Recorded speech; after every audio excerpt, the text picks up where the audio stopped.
¿Qué tal? Bienvenidos. Somos estudiantes de la carrera de Ingeniería Civil de la Universidad Estatal del Sur de Manabí y pertenecemos al grupo número 2, el cual está conformado por Baque Merchan Andy Ernesto, Burbano Vera Yahani Yalet, Ceballos Pionce, Edison Ronnie, Martínez Medina, Oliver Steven y quienes habla, Cantos Rodríguez, Jennifer Estefanía.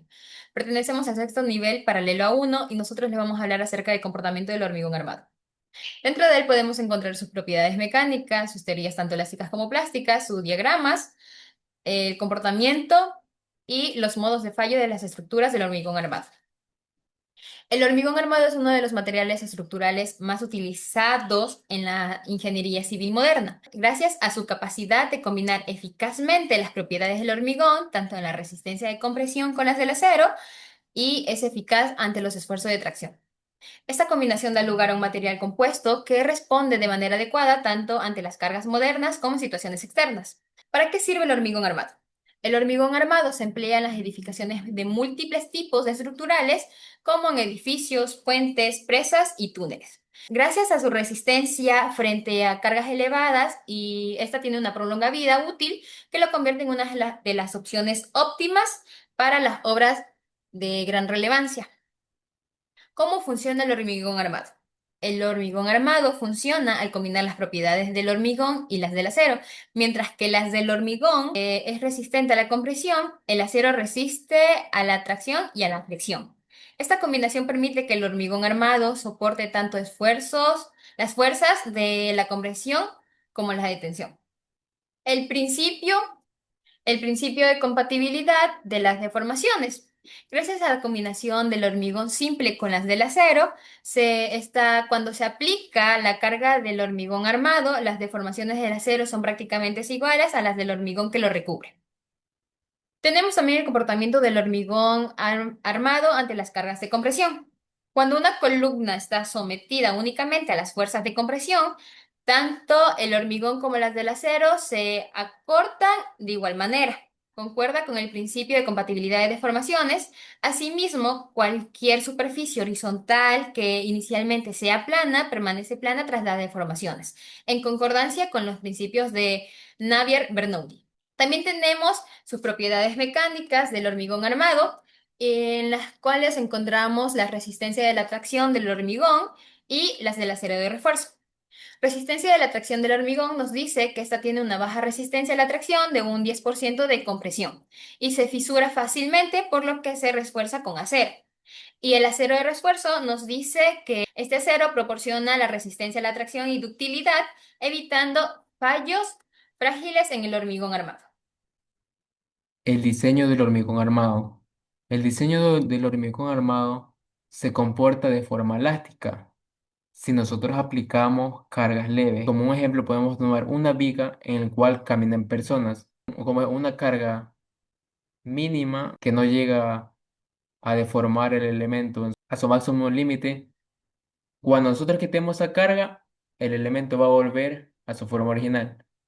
Pero cuando nosotros llegamos a un límite máximo, el material ya no se va a comportar de una forma elástica, sino que va a un comportamiento plástico.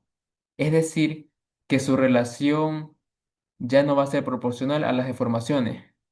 Van a aumentar considerablemente sin que la forma vuelva a su forma original. Nosotros tenemos dos teorías.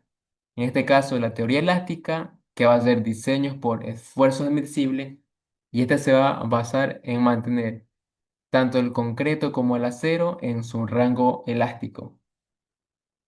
Esto significa que va a haber una relación lineal entre el esfuerzo y la deformación que va a limitar nuestro diseño a fracciones seguras, pero la cual van a aplicar resistencias máximas a los materiales. Es decir, nosotros vamos a hacer que el concreto y el acero operen en en un rango en el cual nosotros vamos a tener que ocupar el 50% de la capacidad última. Esta restricción va a implicar que nuestro elemento, para resistir las cargas impuestas, vamos a tener que sobredimensionarlo. Es decir, nosotros al sobredimensionar El hormigón, podemos aumentar las dimensiones del hormigón para poder evitar que pasamos a sobredimensionar la estructura para evitar poner más acero. Los esfuerzos se van a mantener en un rango lineal y seguro. La siguiente teoría es la teoría plástica, que vamos a diseñar a la rotura o estados límite. Esta quiere decir nuestro diseño estructural del concreto se va a aproximar mucho al comportamiento inelástico de los materiales. Vamos a acercarnos bastante a la rotura. Vamos a asumir que bajo ciertas combinaciones de carga, el concreto, en algunos casos, también el acero, van a entrar ya no en un rango lineal, sino que vamos a tener resultados más cercanos a los que se obtienen en un laboratorio. Esto vamos a verificar que la resistencia real por cada sección, tras considerarse en este caso efectos de plasticidad, sean igual o mayor a la solicitada. Vamos a optimizar mucho lo que es la seguridad y la economía de la estructura. La estructura va a beneficiarse con sus capacidades de redistribuir los esfuerzos en alguna zona, o sea, vamos a optimizar el uso del material y en muchos casos va a resultar en una construcción más precisa y más económica. No vamos a tener que requerir un refuerzo excesivo, no vamos a tener que sobredimensionar la estructura para mantener un comportamiento totalmente elástico. Para entender mucho mejor el comportamiento del hormigón armado, voy a hablar sobre el diagrama de esfuerzo de formación, una herramienta fundamental para el estudio del comportamiento mecánico de los materiales de construcción, en especial el hormigón y el acero. Este diagrama representa la relación entre el esfuerzo aplicado y la deformación que experimenta un material. En el eje Y se representa el esfuerzo y en el eje X la deformación unitaria. Esto nos permite analizar cómo se comporta un material cuando se somete a cargas. En la primera parte del diagrama, tanto el hormigón como el acero presentan un comportamiento lineal, lo que significa que el esfuerzo es proporcional a la deformación. Esto se conoce como el rango elástico. Para el hormigón, este comportamiento lineal se mantiene hasta una deformación unitaria aproximadamente del 0.0007, dependiendo del tipo de mezcla y calidad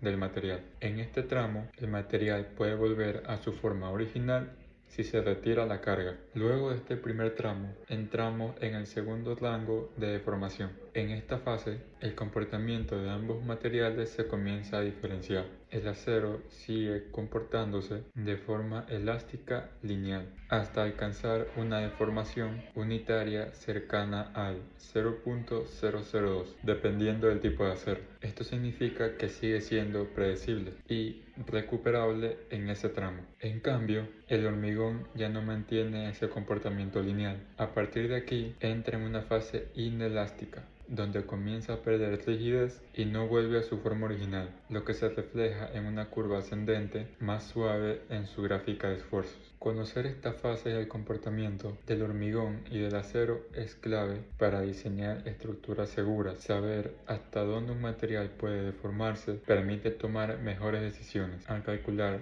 columnas, vigas y elementos de concreto armado. El diagrama esfuerzo-deformación nos demuestran cómo se comportan los materiales ante cargas. En el primer tramo las dos son lineales, pero en el segundo el acero sigue elástico, mientras que el hormigón comienza a deformarse de manera irreversible. Estos conocimientos son esenciales para garantizar la resistencia y estabilidad de las estructuras y de las construcciones. Tercer rango de formaciones a compresión. A partir de este punto, el acero entra en la etapa de fluencia, lo que implica que ya no aumenta su resistencia pese a mayores deformaciones. Simultáneamente, el hormigón inicia su proceso de colapso, disminuyendo progresivamente su capacidad resistente a medida que las deformaciones continúan incrementándose.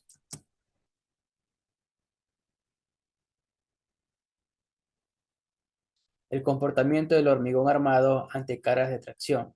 El hormigón tiene una capacidad muy limitada para resistir esfuerzos de tracción, alcanzando solo alrededor del 10% o menos de su resistencia a compresión. Al superar ese límite, se fisura y deja de soportar cargas. En contraste, el acero muestra un comportamiento comparable tanto bajo tracción como bajo compresión. Como característica tenemos que el hormigón armado es un material que destaca por su alta resistencia a la compresión y a la tracción, gracias a la combinación del hormigón y el acero, según señala el Instituto del Hormigón Armado de Acero. Este se emplea comúnmente en obras como puentes, carreteras y es reconocido por ser una de las opciones constructivas más duraderas y económicas disponibles. Otra característica es que este material puede utilizarse en cualquier lugar del mundo, ya que sus componentes son fácilmente accesibles en casi todos los países, requiere poco mantenimiento y posee una notable durabilidad. Además de su versatilidad, le permite adaptarse a múltiples diseños arquitectónicos. También, debido a su considerable peso de volumen, es ideal para estructuras diseñadas con criterios antisísmicos. Ofrece una excelente relación entre resistencia y durabilidad y es capaz de soportar elevadas tensiones de tracción. Su coeficiente de expansión térmica es muy similar al del acero, lo que reduce el riesgo de tensiones internas por diferencias térmicas. Y por último, es que fuerte adherencia entre el acero y el hormigón que debe precisamente a esa compatibilidad en su dilatación térmica.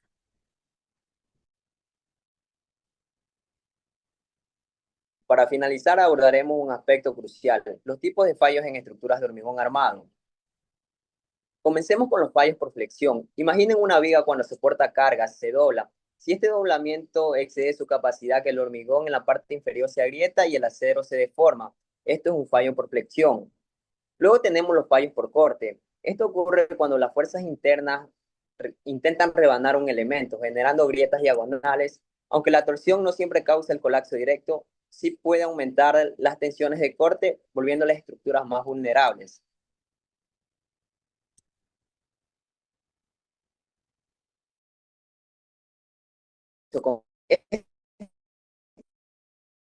Es común en columnas que están sometidas a la vez a compresión por el peso y flexión por movimiento sísmico. Por ejemplo, pueden pandearse o aplastarse. Por eso, en zonas sísmicas, las columnas suelen llevar a armaduras simétricas. Finalmente, la adherencia. La clave del hormigón armado es que el acero y el hormigón trabajen juntos. La adherencia es lo que permite la unión. Si se pierde, ya sea por una mala construcción o deterioro, el acero se desliza y la estructura pierde su capacidad de resistir cargas, comprometiendo su estructura. Entender estos tipos de fallos es vital para diseñar y mantener estructuras seguras. Muchas gracias por su atención. Les agradecemos en grupo que nos ayuden apoyándonos con likes, comentando y suscribiéndose a nuestro canal. Besitos, hasta la próxima.